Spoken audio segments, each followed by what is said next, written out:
Well, lockdown. Holy crap. It's really boring. So what I thought I'd do is, while I'm doing nothing, I'll do a short video.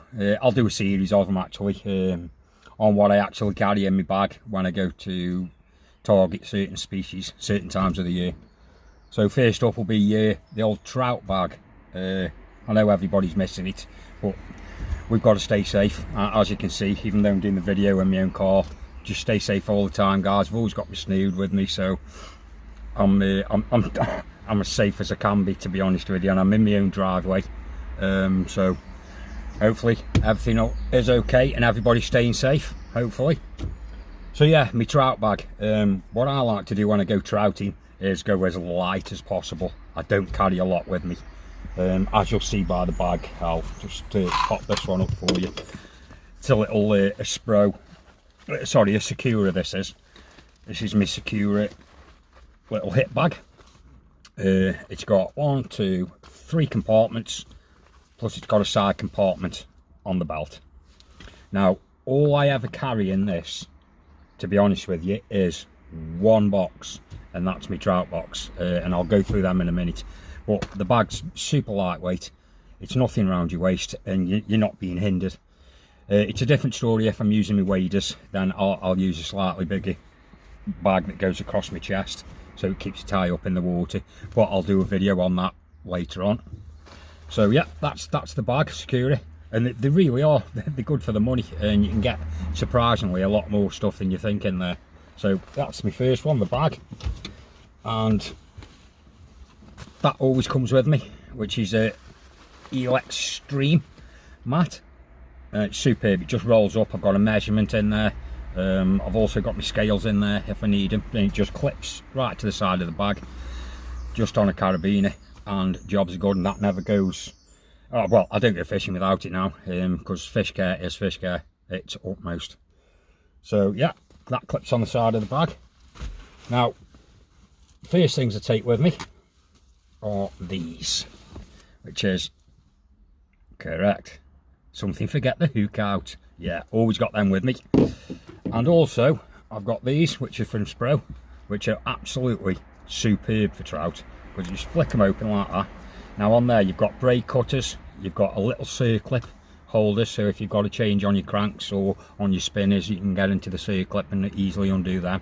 You can also get the hook out with them as well, but just because they fold away to that, them are ideal. And what I do is then, I've got a little clip-on carabiner that clips on with a little it's about that long little piece of string rope on it, and they just hang down my side there. So them are essentials. Also with me I've got a selection of traces. Now I've got very lightweight traces. One of them's a 5k, the other one's a 7k. They're very light, the clips are very small, and just put them on. It saves all the messing about on the bank with fluorocarbon and so forth. Some people use fluorocarbon when they're trouting, but I tend to use a little tiny trace, because you never know. Even when you're out on the trout streams, something big could hit you. There's bound to be pike somewhere in there, so just be safe. I've also got some heavier ones as well. That's for the heavier flow water and the deeper pools, which I tend to find when you're going on these brooks and streams that there is little hollows and that, so I tend to take a bit bigger trace with me. Also on the depth, I also take these with me. It's a little box of Cheb weights. I'll just take them up there for you so you can see them. Yeah, just little Cheb weights. I've got all different sizes, ranging from 1 gram up to 3 gram. And what I do with these is I'll clip them on the front of my trace, and if I need a bit more weight to get the spinner or the little crank down, or the little spoon down just a bit deeper in the water to where I think the trout are holding, I'll just clip one of them at the front, and it just gives it that extra bit of weight to get it down. So yeah, now at the moment I'm up to 1, 2, 3, 4 things in my bag, and the last thing I put in my bag is my trout box, which is all I carry with me, which is that. You see there's a nice selection in there, and I'll just run through a few of them for you, so you know exactly what I'm using to target the trout. Now the first thing I will use are these little trout flies. Superb. Now I do put a 1 gram cheb ball on the front, just there, and it just gives them a lovely float through the water. But I've caught many fish on them now, so absolutely superb them are, guys. And you can make your own. They're not hard to do. It's just getting used to tying. So yeah, I recommend them. And I've got them in a few different colours, few different sizes.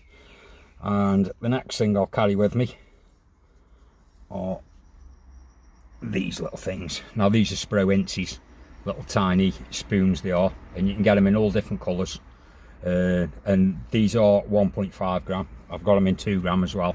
But they're superb, especially in the fast water flows where the trout are just sitting and the edges off the back. If you just crank them through, just nice wobble through, they'll come out and smash it like hell.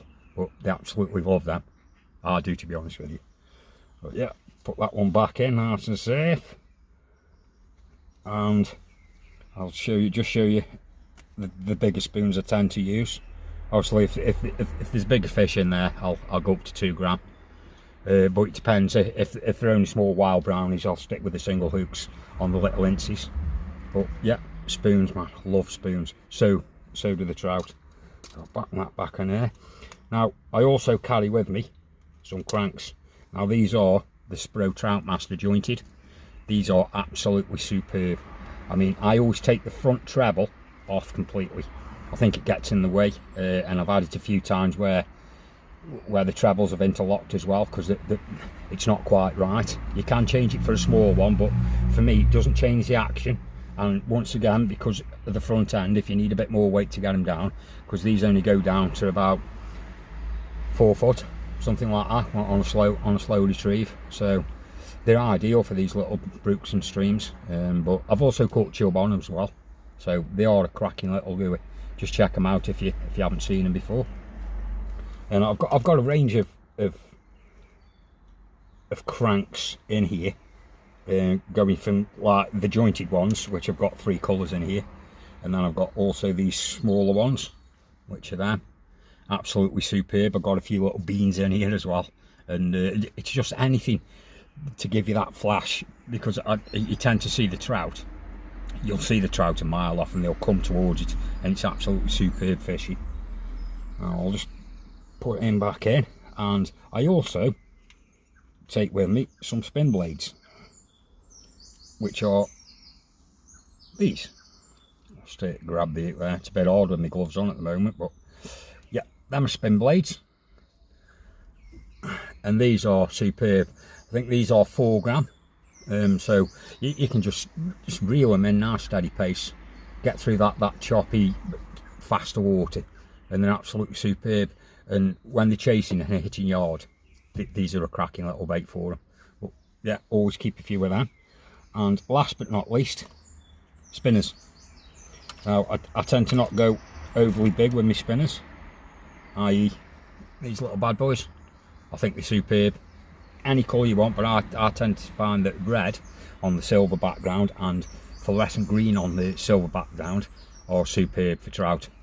But essentially, that is all I take with me when I'm targeting trout, because I can't see the point in taking all your paraphernalia that you take when you're perch fishing, and we all do it. We'll think we'll go out, I'll just take a few lures.